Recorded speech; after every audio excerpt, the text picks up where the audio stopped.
have your attention, get started. Very exciting morning.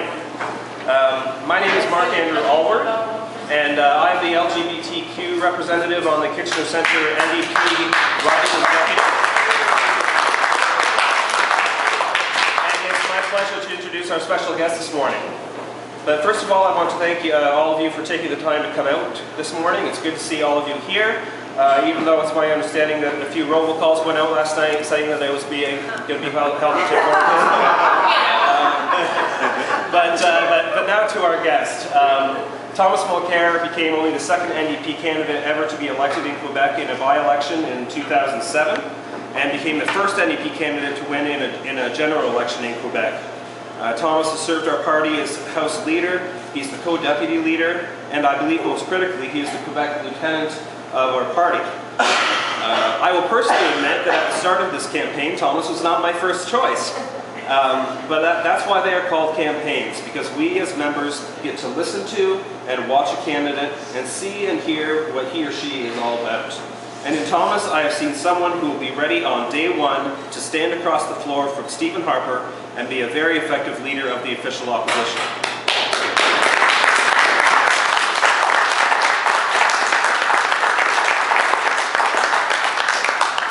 I have seen how principled he is and how passionate he is about broadening our party's base across the country. Finally, I believe we need a leader who can understand and relate to our new strong contingent of Quebec MPs. Tom is the person to do this. And in three plus years, I can see this man becoming the first NDP Prime Minister in the history of our great country. It is my pleasure to introduce Thomas Mulcair.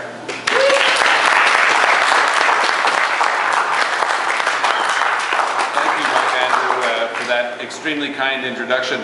I've avoided the invitation, I declined the invitation to use the microphone there, but I will tell you that I am mic'd now.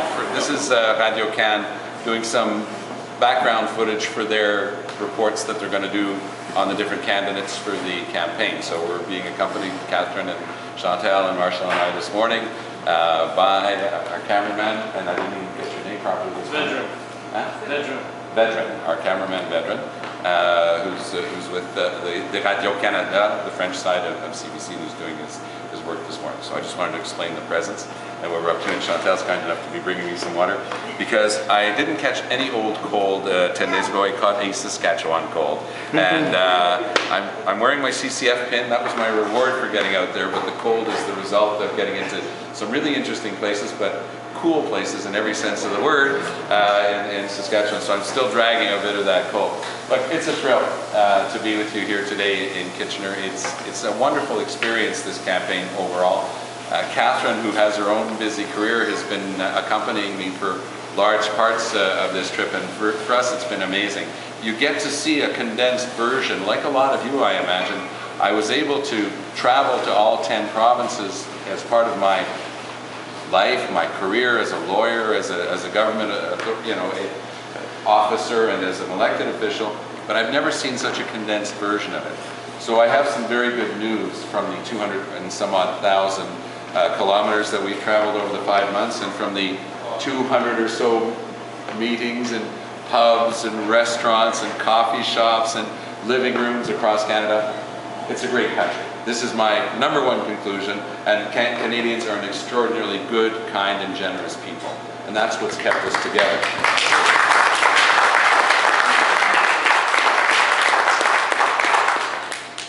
When Ed Schreier offered to endorse my candidacy, he asked me that we make the announcement in front of the Wheat Board building in Winnipeg. He said to me, "Young man," that was my favorite part, he said young man, but as you know, he was elected Premier of Manitoba in the 60s, and then he went on to become the Governor General. He said, "The Wheat Board is a symbol of what we have built in Canada that is the reflection of the best of us. We put in place an institution to give prairie farmers an even break in the ups and downs of the market. Our families didn't lose their farms like we saw south of the border, the big agribusinesses moving in and taking them up. We put in place an institution that made life easier. The same way Medicare is an institution that we've put in place that's a reflection of our goodness to each other, The only thing you have to show in Canada now to get medical care is your Medicare card. You don't have to show your credit card. That's a reflection of us. Those institutions are a reflection of our values. That's also being threatened now by the Conservative government that's in place. Mr. Harper has announced that starting in 2016, so he's trying to punt it past the next general election, they're going to start underfunding systematically. The result of that is going to be a forced move towards privatization. Our system is based on a universal, free, accessible, transportable. You have to be able to bring it from one province to the other. It has to be portable, and you have to be able to bring it with you. And then finally, it's a public system. Because otherwise, you're going to wind up with some people being able to afford the care and some people not getting the care. That's what we made a choice as a society 50 years ago. And that's what we've stuck with ever since. These are the types of things that risk being lost if we are not capable of doing in the rest of Canada what we've just done in Quebec. The breakthrough in Quebec had parts that you've read about. I know somebody has said to me before they wanted to ask a little bit about how we did it, and I'm going to take that question because I'm going to, after I've had a chance to speak with you, the important part is to listen to you. But one of the things that we did is we talked beyond our traditional base. We refreshed our way of talking to people too. We got rid of some of the old language, and we started connecting with people in a very real way about what we intended to do and what we were about. We talked beyond our traditional base and connected, for example, with cultural communities, ethnic communities, who very often used to vote Liberal. We said to them, you're being taken for granted by the Liberals, you don't get the service in the area, and you don't get the policies in the areas like immigration. Come to us. They gave us a chance. We talked to young people. Heck, we got a lot of them elected. We talked to young people, we got campus groups going, we got them excited. We electrified them with the idea that they could do something about Stephen Harper constantly leaving in their backpacks the largest ecological, economic, and social debt in our history. That they could react to that they could do something about it. The worst statistic, the second worst statistic from the last campaign, the worst statistic is that Stephen Harper got a majority. The second worst statistic from the last campaign is the fact that over 60%, almost 2/3 of 18 to 25-year-olds did not vote. My generation of politicians has to take some responsibility for that result. But more generally, we have to realize that the constant bombardment of the political class, the constant attacks, are having an effect of taking people's interest away from politics. Young people now will be involved in a volunteer group. They'll be involved in an environmental association. They'll be involved in their local community, helping out in a soup kitchen. But they look at politics and they just say, look at that mess, that's not for me. The right wing wins when that happens, when people are turned on politics. So part of our obligation heading into the next election is to light a fire, become a beacon, to attract people, to vote, to become engaged, to become involved, to know that they can have an influence and an effect. And the NDP is the only party capable of doing that. The Liberals have a long tradition of flashing left and turning right once they're in power. That's not going to happen with us. We're going to try something completely different in the next election, something that's never been tried before in the history of Canadian politics. We're going to tell people what we're going to do, and once elected, we're actually going to do it. It's never been tried before.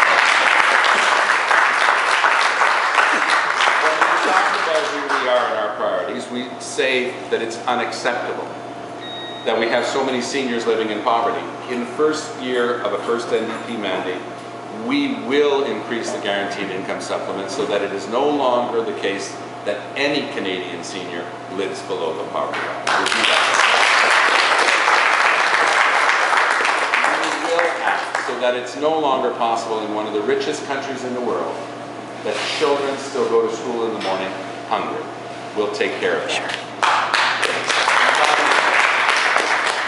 The abject third world conditions on the reserves for First Nations across Canada is something that we will address directly. Something that we will And I talked about reaching beyond our traditional base. I mentioned ethnic communities and I mentioned young people. You know, that was another thing that we were quite proud of in what we did in Quebec. Is if you look at the people who made it into the doors, straight in through the front doors of the House of Parliament, who's there? Someone like Romeo Saganash, who was one of the candidates in this leadership race. Romeo was a model, is a model, but Romeo was also one of the biggest bumps up to our campaign. You know, the formation of the Orange Wave didn't start from nothing. Romeo, when he announced his candidacy in the 2011 election campaign, that was one of the nicest bumps in our campaign. He is that respected. For him to have got elected in Abitibi, James Bay, Newman, and EU is a tour de force. He was, Jack and I were assiduous. Jack didn't recruit candidates. He courted non-stop, and none more so than with Romeo. It was a 5-year project, but boy was it worthwhile. But we also got a really incredible young guy named Jonathan Genet-Jourdain elected in Manicouagan riding. He's an Innu from the lower North Shore. Those are the people that are along the lower North Shore of Quebec and on the Labrador coast. Another tremendous representative of the young generation of First Nations. And that's something else that we can repeat across Canada. You know, in Quebec we've got 59 trees with very shallow roots that can be taken away with a strong wind if we're not careful. But the goal is to form a government. So we have to be lucid. We have to hold on to what we've got in Quebec. We've got to consolidate it. We've got to sink those roots down over the next 3.5 years, make it real. The good news is that the most recent membership figures just came out. We're up to 15,000 from 1,600 when this thing started. So that's a pretty good bump up. But the other thing is too, I mean, if you look at a place like the Saskatchewan, which is where we have our deepest roots, we no longer have any trees. We've gone through 4 federal elections, general elections, without winning a single seat in Saskatchewan. There's an old saying that the definition of madness is believing that by repeating the same gesture you can obtain a different result. This just in. If we run the exact same campaign the exact same way with the exact same people with the exact same ideas in Saskatchewan, we will get 0 seats. That's a certainty. So we do have to refresh. We do have to renew. We don't have to change our principles, who we are, what we stand for, what we're fighting for. But how we approach people, who we're talking to, how we talk to people, that's all part of the job that we have. We actually want to do, for the first time, what we've never been able to do before, which is to become the first NDP majority government in the House. And that's the goal. Thank you.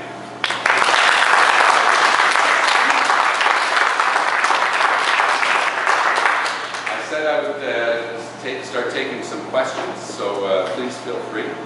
And we'll go around the room, and I'd love to try to get as many women asking questions as possible as well. The guys are always unshy about getting their hands up first, but try to have as many as I can. Yeah, sir. Hi, let me preface my comment by saying, though a long-time party supporter, I specifically took out a membership to vote for you in this campaign. I'll be voting for you regardless of your answer to this question. But I was wondering if you could provide, there was one little slip a long time ago, actually, even before the vacancy opened. I was wondering if you'd like to, are prepared to add clarity to what I thought was a slip after just around the time of the election concerning the quotation about the American raid of Osama bin Laden. At the time, I didn't think that was handled as cleanly, as professionally as you normally answer questions. I just wondering if you could say something about that. Yeah, and the best way to try to understand what happens with that interview is to actually look at the text of it, which I can provide you. It's actually quite interesting, because it becomes clear that we're talking across purposes. The interviewer, about whether or not there are photos of the cadaver, I actually concede that point twice in the interview. What I'm referring to is whether or not there's actually going to be film showing the excuse that's being used, because you're not allowed under international law to carry out an execution in another country.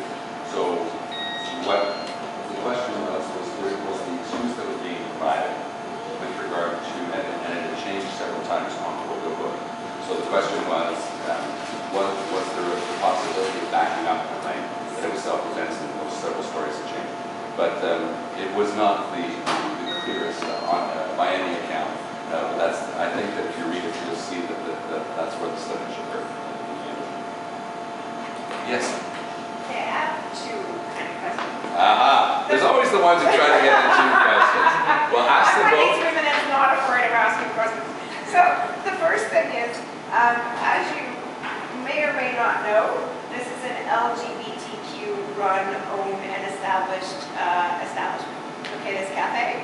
And what and Mark Andrew, I was proud when he stood up in position because he's an ally, and it is wonderful to finally have an ally as our rep.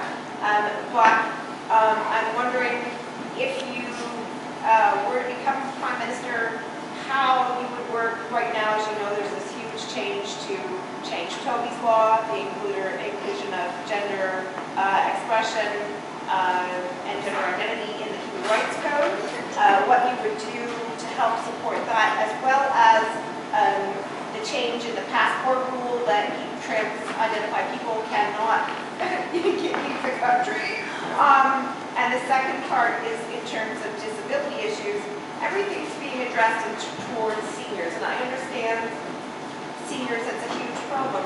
The issue is that more people my age, I'm 2 years away from 40, are experiencing terminal illnesses, chronic illnesses. I have been in hospital twice, and they wanted to put me in a nursing home, and they said, and I am an ODSP, working as much as I can as a music teacher, and but of course, most of that income gets taken off my ODSP.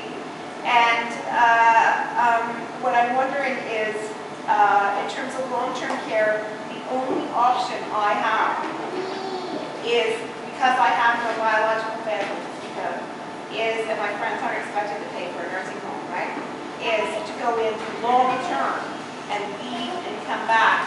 And there may be 1 or 2 nursing homes in this area that have a population my age.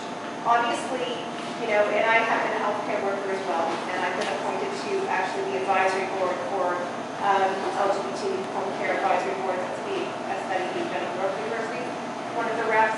But so the problem with me is that, you know, I want to look after everybody else. So the CCAC people know they don't want to be in a home with, you know, older people where I'd be looking after everybody. But how do you, I've heard nothing from any of the campaigns,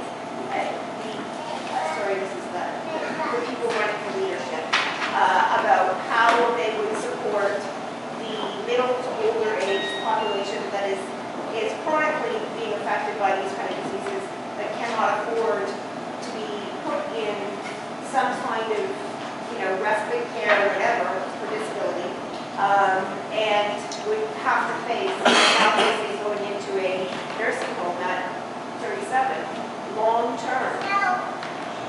Okay, I'll start with the first question first. I've worked obviously with Bill 6A on those issues when we had them. Now it's Danny Morin and Randall Garrison. It's pure policy.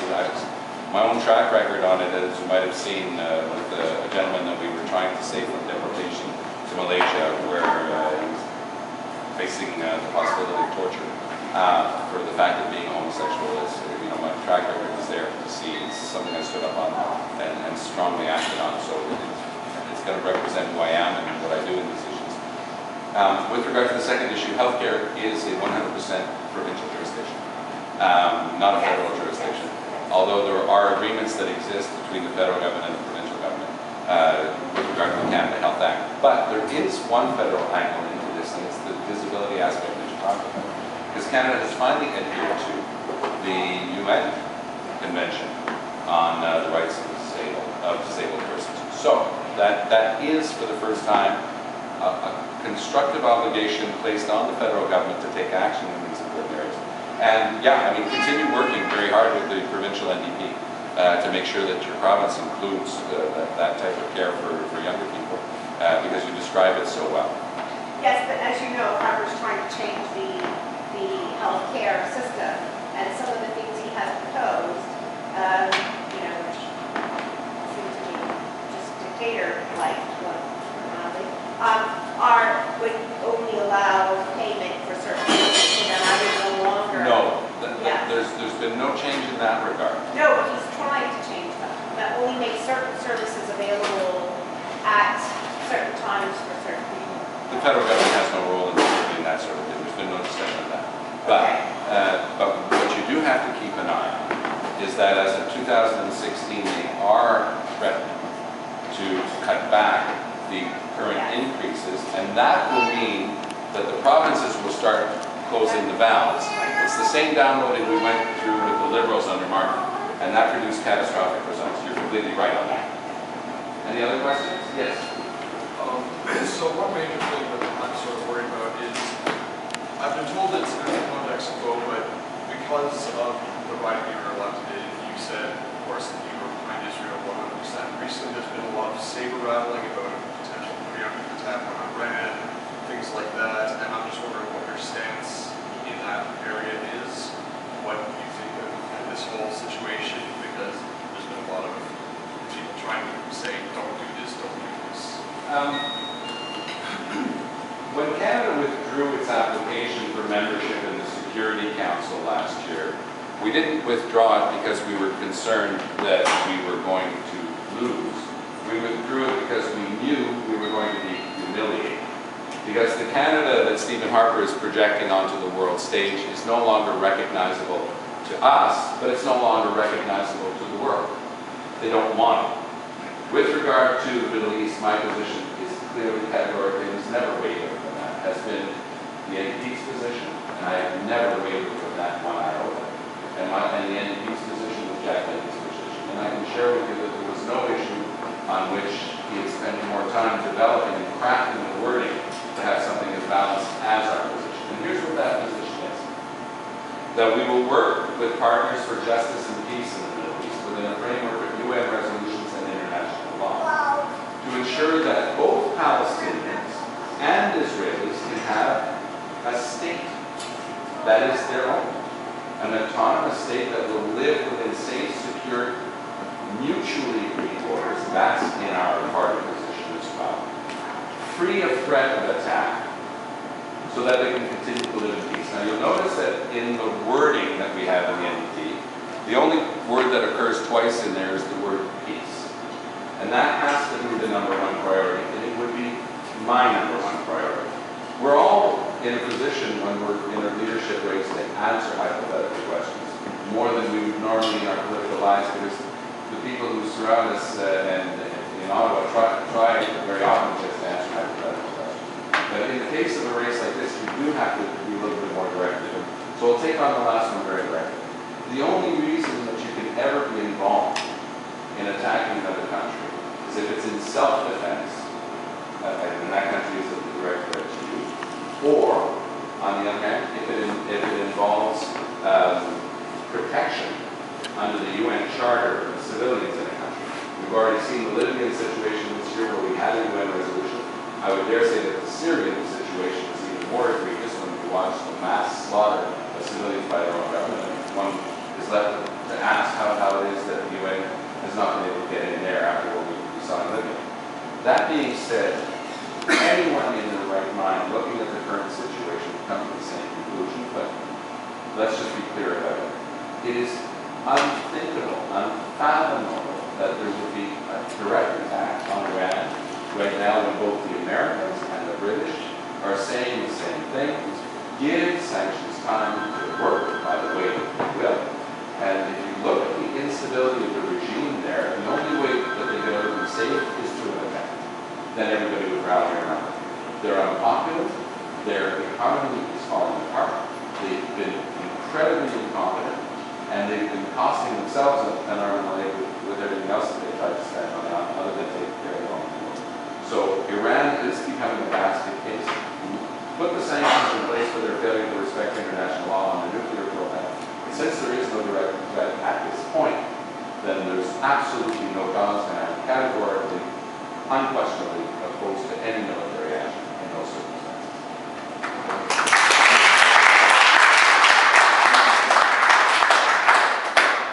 I got a question regarding pensions. The authority, as I understand, is most defined benefit pension plans because of the stock market. There's been a hit. Canadian Labour Congress is proposing to double the CPP. Unfortunately, in my life, I made maximum contributions when I get the maximum CPP. And my concern is my kids and my grandchildren. They want to bring in this other now plan that encompasses everyone who pays into it, and they want Bay Street, Wall Street to look after it. And I have a real problem with that, because if we didn't have the current structure of the CPP and Quebec pension plan, most people wouldn't have any. And I'm talking here for people that are just starting their working life, because they're not even going to, they're going from job to job making minimum wage, and they're not going to make maximum contributions. So I have a real problem with the federal government that's going to set up a plan to allow the people that cause the economic chaos are going to run it again. I love your last point. The fact of the matter is that the people who did cause the collapse of 2008 are now the ones who are still prescribing the medicine, and their medicine is keep the system the way it was. The pension system, by the way, is the first and the most detailed thing that we had put on the website was our pensions plan, and if you get a chance, and you're interested in it, please go to the website and look at our proposal at thomasmulcair.ca. There are two main things that you have to do. One is you have to make sure that in the case of bankruptcy and insolvency, we don't see the type of carpetbagging that we've seen where companies come in, kill the company, raid the pension, steal it. We're one of the only countries in the OECD that offers no protection whatsoever for pension money in the case of bankruptcy and insolvency. And it's a tragedy. We've seen too many examples in Canada, many of them in the pulp paper sector, but some big ones like Mulcair. And it's unthinkable that the people who gave value to the company are the first ones to lose. You know, it's almost as if a pension is a present wrapped on a shelf that a kindly, benevolent employer gives you at the end of a gold watch. It's not a present. It's something that you paid for in the form of foregone wages. It's your money. But we allow it to be stolen in the case of bankruptcy and insolvency, and that's got to stop. That's a change to the Bankruptcy and Insolvency Act.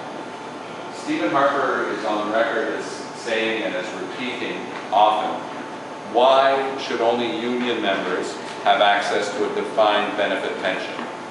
For once, I agree with Stephen Harper. Why indeed should only union members have access to a defined benefit pension? Everyone should have access to a defined benefit pension. He is saying it the opposite way. He's saying that no one should have access to it. What we're saying is we can use the facility that's already there of the CPP, create a share system where you can increase in buy-in, and that would allow you to have something that would be transportable again. That you could take if you're working here for the 2 years and you get a good job offer up in Alberta, you want to go there, you don't lose it. You can change employers, you can change provinces, and keep contributing to a plan that would have a guaranteed benefit. We're capable of doing that. In terms of administration and bureaucracy, it's not heavy. It's not something that would be terribly complicated to put in place. And it depends on what your experience is in public administration, but I've seen systems like this put in place. It's not terribly difficult. We could even allow, under certain rules, that the private sector, am I losing your attention?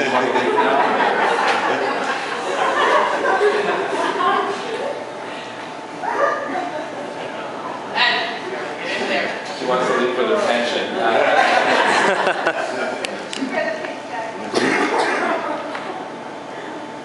Yes. What is your position on immigration?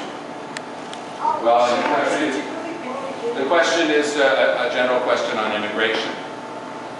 The policies of the Conservative government in immigration have been the most startling, literally slamming the door of the country, and even using people's plight as real legitimate refugees, sending cameras down, sending police down to try to put people in jail, keep them out of the country, trying to decide in advance that certain countries can't even be a legitimate refugee coming from there. That's the type of situation that's totally unacceptable to us. We're going to work very hard to change that. The back, we'll take three more. 1, 2, 3, 4. Okay, let's go. My question is related to the mining corporation, Yes. the Canadian mining corporation around the world. In this table, we all have some background, like some roots from Guatemala, and there's a couple of Canadian mine companies that are operating in the country, but against the will of the native people who live in the area. There are some agreements, international agreements that the United Nations have called for the respect of taking into consideration the willingness of the local population to allow the operation of the mines. They have been violent cases like murders and confrontation with the community, and I believe there is some institution or board in Canada that supposed to have some look after this the ethics of the corporations, but doesn't have any means to reinforce code of ethics. So what is your take on it? I think that we should move towards mandatory rules for Canadian companies working overseas. There are a certain number of minimum rules. You know, we do not allow a Canadian company to ship its piecework to a country that's using child labor. We don't allow a Canadian company to use slave labor and then import the product here. So why in heaven's name would we allow financial regulatory structures to their corporate existence, why would we allow them to go into countries and devastate the environment and the local populations with impunity? There is a disconnect between the ethical obligations that you just described, and it's something that has to be worked on for sure. And I agree with you completely there.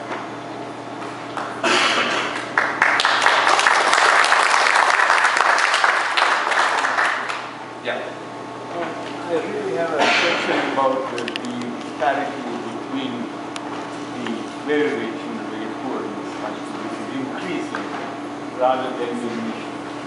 I didn't understand. The disparity in income between the rich and the poor Yes. in this country is rather alarming. Middle class is disappearing.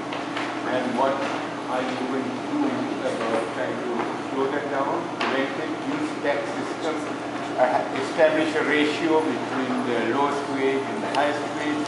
What are you going to do about it? That's the question I was going to ask.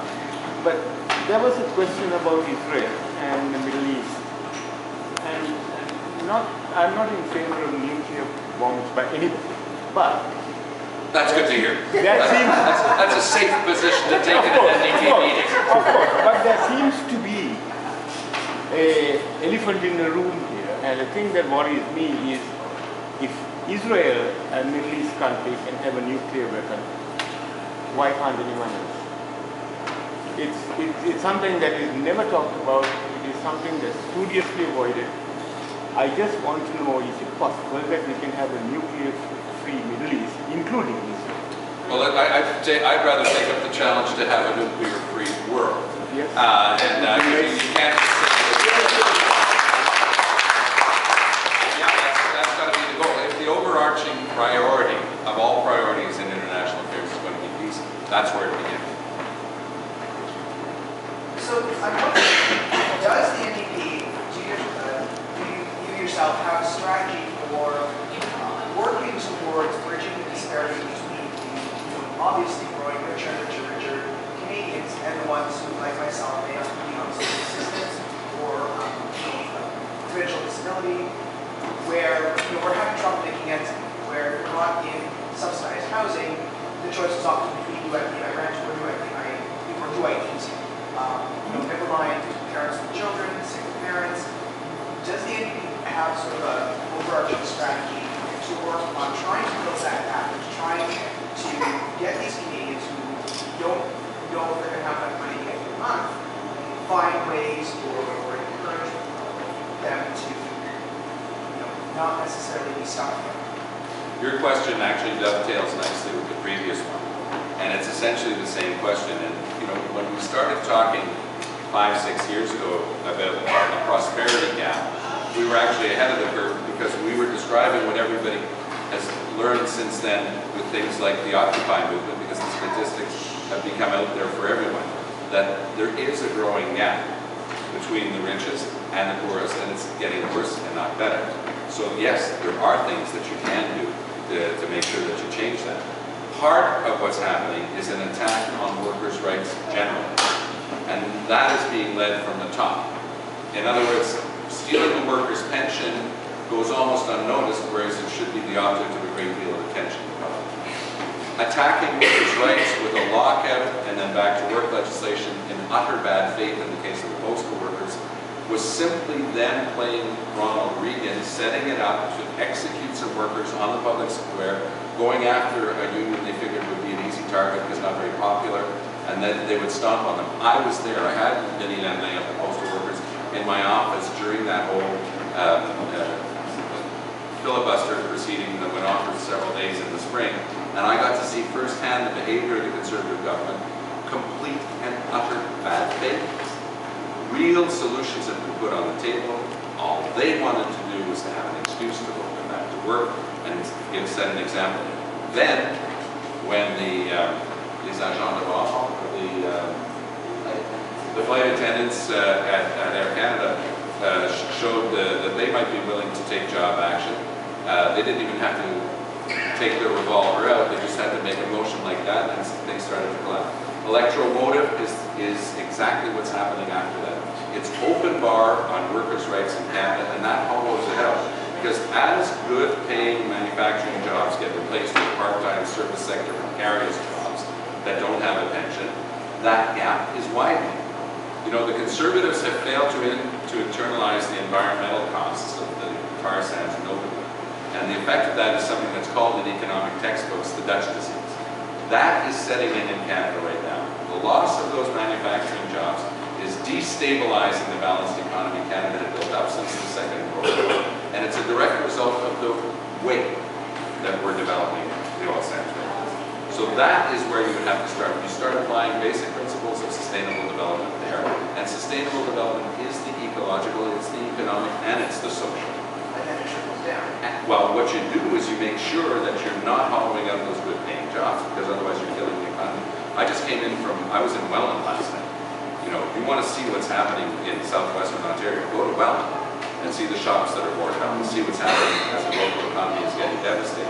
Go to London and see what happens in a plant like Electromotive. Stephen Harper made a poster, he made a campaign advertisement a few months ago with Electromotive. And guess what? We're going to make a campaign ad with Electromotive in the next election, because it's become a poster child for the internationalization of poverty as you kill good paying jobs and you export them and you don't even make an effort to keep things here in Canada.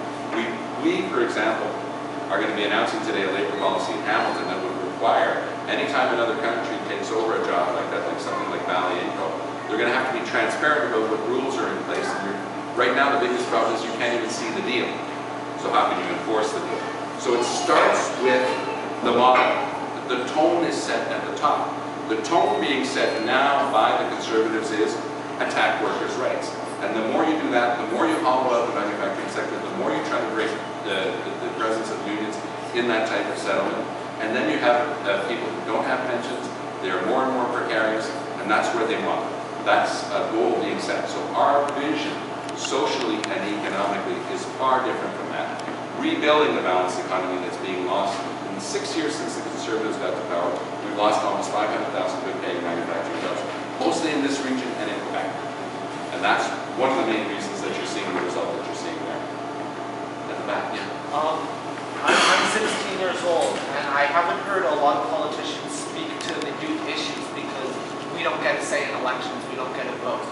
And I was wondering what your position around the youth of this country, because we are the next generation, we're the future of Canada. So I was wondering what your position around youth in terms of education, in terms of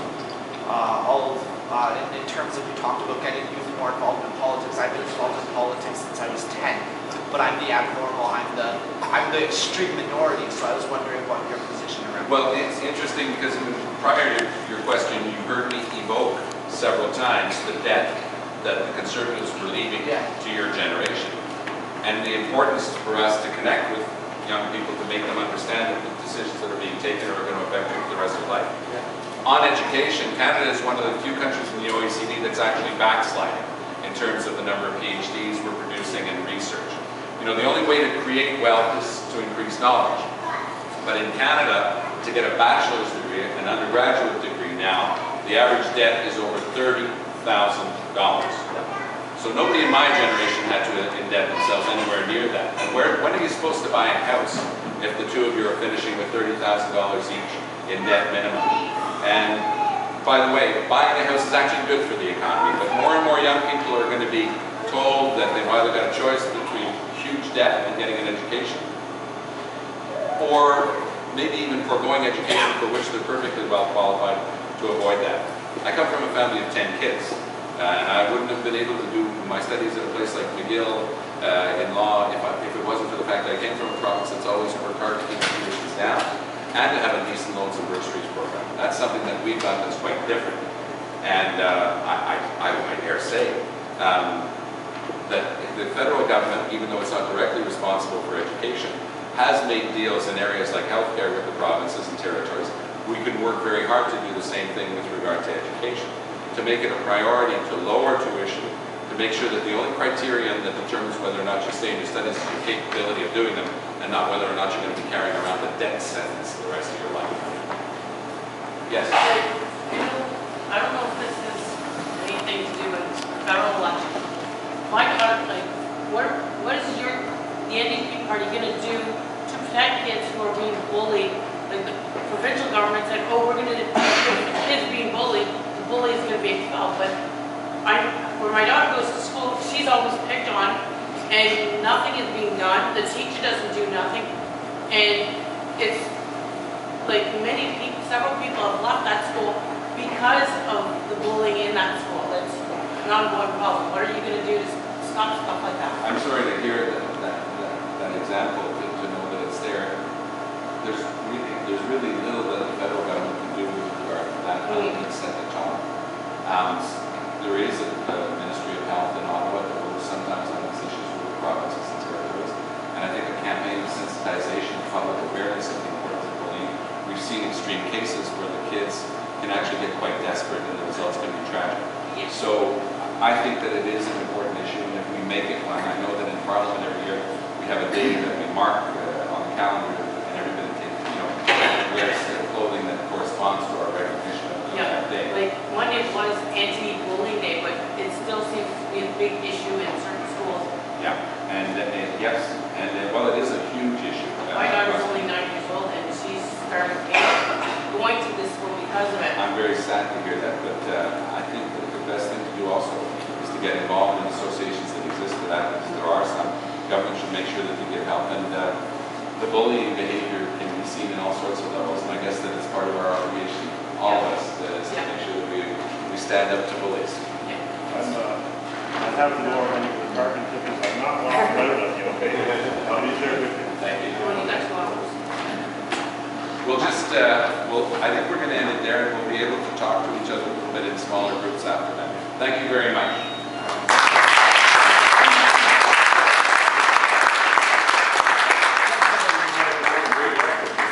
As a campaign organizer, I just want to say a few words here. We have a sign-up sheet here, so if you'd like to get involved with the campaign, we have 3 more weeks to go. So if you want to, anything from, helping out on the campaign in the last 3 weeks, to coming to convention, or if you have any questions or anything, fill out this form and you can provide that to Mark Andrew right here, and we will make sure that gets back to us. So if you'd like to get involved, definitely please sign up. And if you'd like to get email updates from the campaign in the last 3 weeks. In addition, if you do want to help out and support, campaigns are obviously expensive, and it wouldn't be an NDP meeting if I didn't mention this, that we've been going all over the country, and it is quite a long campaign. I think we fit probably 5 regular election campaigns into the time that a leadership campaign takes. So if you do support us, and if you feel like you would like to contribute, the way that it works is it's completely separate from your donation to the federal party. So you have a limit for the federal party, you have a limit for leadership. They're both $1,200, so they don't affect each other. And it's tax deductible in exactly the same way. So it's 75% for your first $400, exactly like the party donations were. And you basically have 2 pies this year that you can donate into to the federal maximum. I just wanted to mention that. Nobody's under any obligation, of course, but I just wanted to mention that. If you do want to contribute to the campaign, you just can make a check out to Canada's NDP, and you can put in the memo line Thomas Mulcair campaign. You can also go online at our website at thomasmulcair.ca and click on make a donation. It's right on the front page.